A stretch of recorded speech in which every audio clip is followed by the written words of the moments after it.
നല്ല Kerala authentic style ചെമ്മീൻ മാങ്ങാക്കറി. നമ്മളൊരു ചെമ്മീനൊക്കെ എടുത്ത് ഇതിന്റെ ഈ കറിയുടെ എല്ലാ പോർഷനിലേക്കും നമ്മുടെ മാങ്ങ നല്ല അലിഞ്ഞിറങ്ങിയിട്ടുണ്ട്. അതിന്റെ കൂടെ ഈ മുരിങ്ങാക്കോലും കൂടി എടുത്ത് നല്ല ചൂട് ചോറിന്റെ കൂടെ കൂട്ടി കുഴച്ചങ്ങ് കഴിക്കണം.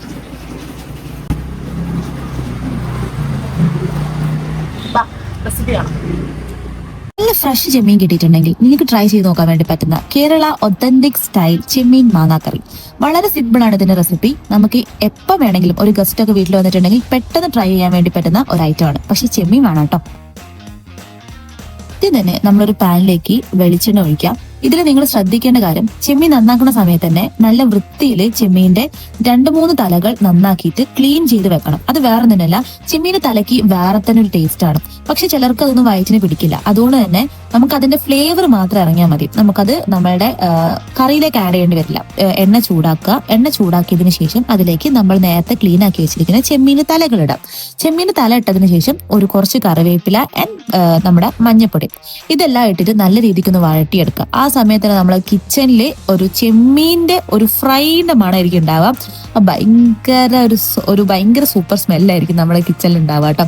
നമുക്ക് വെള്ളം തിളച്ച് വരുന്ന സമയത്ത് അതിലേക്ക് നമ്മൾ നേരത്തെ ഇട്ട് വെച്ചിരിക്കുന്ന നമ്മുടെ ചെമ്മീന്റെ തലകളില്ലേ, അതെല്ലാം എടുത്തു മാറ്റുക. കാരണം ഇത് നമ്മൾ കഴിക്കുന്ന സമയത്ത് എല്ലാവർക്കും ഈ ചെമ്മീന്റെ തല ചിലർക്കൊന്നും വയറ്റിന് പിടിക്കണമെന്നില്ല. അതുകൊണ്ട് തന്നെ നമ്മൾ അത് തല എടുത്തു മാറ്റുക. കാരണം നമുക്ക് ആവശ്യമായിട്ടുള്ള ഫ്ലേവർ എല്ലാം നമ്മുടെ വെള്ളത്തിലേക്ക് ഇറങ്ങിയിട്ടുണ്ടാവും. അതിലേക്ക് നമ്മൾ മുറിച്ചു വെച്ചിരിക്കുന്ന മുരിങ്ങാക്കോൽ ഇടണം. അത് നിങ്ങളുടെ ആവശ്യത്തിന് ഇടാം. ഞാൻ ആകെ ഒരു 1.5 മുരിങ്ങ, അത്യാവശ്യം മീഡിയം സൈസുള്ള 1.5 മുരിങ്ങാക്കോലാണ് എടുത്തിരിക്കുന്നത്. അതിൽ ഒരു ഹാഫ് വേവായാൽ മതി. മൊത്തമായിട്ട് വേവാൻ വേണ്ടി നിൽക്കണ്ട. ഹാഫ് വേവായിട്ടുണ്ടെങ്കിൽ നമ്മൾ അതിലേക്ക് നമ്മൾ അരിഞ്ഞു വെച്ചിരിക്കുന്ന മാങ്ങ, നമ്മുടെ മെയിൻ ഇൻഗ്രീഡിയൻറ്റ്, പുളിക്ക് നമ്മൾ മാങ്ങ മാത്രമേ ചേർക്കുന്നുള്ളൂ. അപ്പം നിങ്ങളുടെ മാങ്ങയുടെ പുളിപ്പ് അനുസരിച്ചിട്ട് വേണം നമ്മളുടെ മാങ്ങ ആഡ് ചെയ്യാൻ വേണ്ടിയിട്ട്. ഞാൻ എടുത്തിരിക്കുന്ന മാങ്ങയ്ക്ക് കുറച്ച് പുളി കുറവായതുകൊണ്ടാണ് ഞാൻ അധികം കഷ്ണം ഇട്ടത്. ആൻഡ് അതിലേക്ക് നമ്മൾ ഒരു 2 പച്ചമുളകും നമ്മൾ ക്ലീൻ ആക്കി വെച്ചിരിക്കുന്ന ചെമ്മീനും ഈ സമയത്താണ് ആഡ് ചെയ്യേണ്ടത്. അതിനുശേഷം നമ്മൾ പാകത്തിന് ഉപ്പും പിന്നെ കുറച്ച് ഫ്ലേവർ കിട്ടാൻ വേണ്ടിയിട്ട് കറിവേപ്പിലയും നമ്മൾ ആഡ് ചെയ്യാം. അതൊന്ന് നല്ല രീതിക്ക് ഇളക്കി യോജിപ്പിച്ചിട്ട് നമ്മൾ ചെമ്മീൻ ഉണ്ടല്ലോ, നമ്മൾ ഇട്ടിരിക്കുന്ന ചെമ്മീൻ ചുരുണ്ട് വരും. ആ ചുരുളുന്നതും അതുപോലെ തന്നെ ചെമ്മീന് ഒരു പിങ്ക് കളറാവും. ആ സമയത്താണ് നമ്മൾ എന്ത് ചെയ്യേണ്ടത്, നമ്മളെ ചെമ്മീനിലേക്ക് വേണ്ടിയിരിക്കുന്ന അരപ്പ് നമ്മൾ ആഡ് ആക്കേണ്ടത്. ചെമ്മീൻ മാങ്ങാക്കറിയിലേക്കുള്ള അരപ്പിന് വേണ്ടിയിട്ട് നമ്മൾ കുറച്ച് തേങ്ങ, അതിലേക്ക് ചെറിയുള്ളി 3-4 ചെറിയുള്ളി മതി, അതിൽ കൂടരുത്. കുറച്ച് ഉലുവ, അതും വറുത്ത് വെച്ചിരിക്കുന്ന ഉലുവ വേണം, അങ്ങനെയാണെങ്കിൽ അരയാൻ ഈസി ആവത്തുള്ളൂ. 1 ടീസ്പൂൺ കാശ്മീരി മുളക് പൊടി, 1/2 ടീസ്പൂൺ മുളക് പൊടി, അതിനുശേഷം കൊറിയാണ്ടർ പൗഡർ, മല്ലിപ്പൊടി 1 ടീസ്പൂൺ. ഇതെല്ലാം ഇട്ടിട്ട് നല്ല മഷി പോലെ അരച്ചെടുക്കണം. നല്ല രീതിക്ക് അരയണം കേട്ടോ. നമ്മൾ നേരത്തെ ചെമ്മീനും മാങ്ങയും മുരിങ്ങയൊക്കെ ഇട്ടിട്ട് നമ്മളുടെ ചെമ്മീന്റെ പിങ്ക് പരിവാവല്ലേ, ആ പിങ്ക് പരിവാവണ സമയത്ത് നമ്മളുടെ അരപ്പ് ആഡ് ചെയ്ത് കൊടുക്കാം. അരപ്പ് ആഡ് ചെയ്തതിനു ശേഷം പിന്നെ പണി വളരെ സിമ്പിൾ ആണ്. ഇത് തിളയ്ക്കാൻ വേണ്ടിയിട്ട് വെയിറ്റ് ചെയ്യാം. ആദ്യം തിള വന്നതിന് ശേഷം നമുക്ക് നമ്മളുടെ വറവ് കാര്യങ്ങൾ ഇട്ട് വെച്ചിട്ടുണ്ടെങ്കിൽ നമ്മുടെ ചെമ്മീൻ മാങ്ങാക്കറി ഇവിടെ റെഡിയാണ്. നിങ്ങൾക്ക് എത്ര പേർക്ക് ചെമ്മീൻ ഭയങ്കര ഇഷ്ടമാണ്? എനിക്ക് ഭയങ്കര ഇഷ്ടമാണ് ചെമ്മീൻ കേട്ടോ.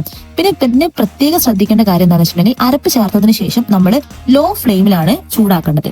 ലോ ഫ്ലെയിമിൽ ഒരു 5 to 6 മിനിറ്റ്, അതിൽ കൂടുതൽ വേവരുത്. കാരണം നിങ്ങൾക്ക് അറിയാലോ, ചെമ്മീൻ കൂടുതൽ വന്നിട്ടുണ്ടെങ്കിൽ റബ്ബറി പോലെ ആവും. ഓക്കെ, ആ ഒരു ഫോമിലേക്ക് മാറുന്നതിന് മുന്നേ നമ്മളുടെ കുക്കിംഗ് നമുക്ക് അവസാനിപ്പിക്കണം.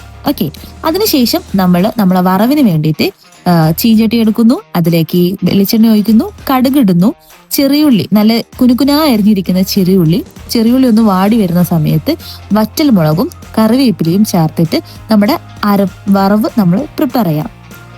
സിമ്പിളാണ്. വറവ് പ്രിപ്പയർ ചെയ്തതിനു ശേഷം നമ്മൾ നേരത്തെ റെഡിയാക്കി വെച്ചിരിക്കുന്ന ചെമ്മീൻ മാങ്ങാക്കറിയിലേക്ക് ഈ വറവും കൂടി ആഡ് ചെയ്തിട്ട് അടച്ചു വെക്കാം. ഇത് നമ്മൾ ശരിക്കും ചട്ടിയിലൊക്കെ ഉണ്ടാക്കുകയാണെങ്കിൽ തലേ ദിവസം രാത്രി ഉണ്ടാക്കി വെച്ചിട്ട് രാവിലെ എടുത്ത് കഴിക്കാൻ ഭയങ്കര ടേസ്റ്റാണ്. എന്നാൽ ഈ ചെമ്മീൻ മാങ്ങാക്കറിയുടെ സ്പെഷ്യാലിറ്റി എന്ന് പറയുന്നത്, ഇത് ചോറിന്റെ കൂടെയും അപ്പത്തിന്റെ കൂടെയും ചപ്പാത്തി, പത്തിരി, ഏത് ഡിഷിന്റെ കൂടെ ആണെങ്കിലും സൂപ്പർ ആയിട്ട് പോകും. പിന്നെ നമ്മൾ ഈ സമയത്ത് തന്നെ നമ്മുടെ മാങ്ങയും നമ്മുടെ കറിവേപ്പിലയും മുരിങ്ങക്കായും ചെമ്മീനും എല്ലാം കൂടി യോജിപ്പിച്ചിട്ടുള്ള ഒരു നല്ല തിക്ക് കൺസിസ്റ്റൻസി ആയിട്ടുണ്ടാകും. നിങ്ങൾക്ക് തിക്കാണ് ഇഷ്ടമെങ്കിൽ നല്ല തിക്കാക്കി എടുക്കാം, അല്ലെങ്കിൽ കുറച്ച് ലൂസായിട്ടുള്ള കറിയാണ് ഇഷ്ടമെങ്കിൽ ഈ പരുവത്തിൽ തന്നെ നിങ്ങൾക്ക് ഗ്യാസ് ഓഫ് ആക്കാം. എനിക്ക് കുറച്ചും കൂടി തിക്കാവാനുള്ളതുകൊണ്ടാണ് ഞാൻ കുറച്ചും കൂടി വേവിക്കാൻ വേണ്ടി വെച്ചത്. നമ്മുടെ ചെമ്മീൻ മാങ്ങാക്കറി വളരെ സിമ്പിൾ ആണ്. നിങ്ങൾക്ക് ചെമ്മീൻ കിട്ടുവാണെങ്കിൽ എന്തായാലും ട്രൈ ചെയ്ത് നോക്കണം കേട്ടോ. ഓക്കെ, അപ്പൊ നമുക്ക് അടുത്ത റെസിപ്പിയിൽ കാണാം. ബൈ.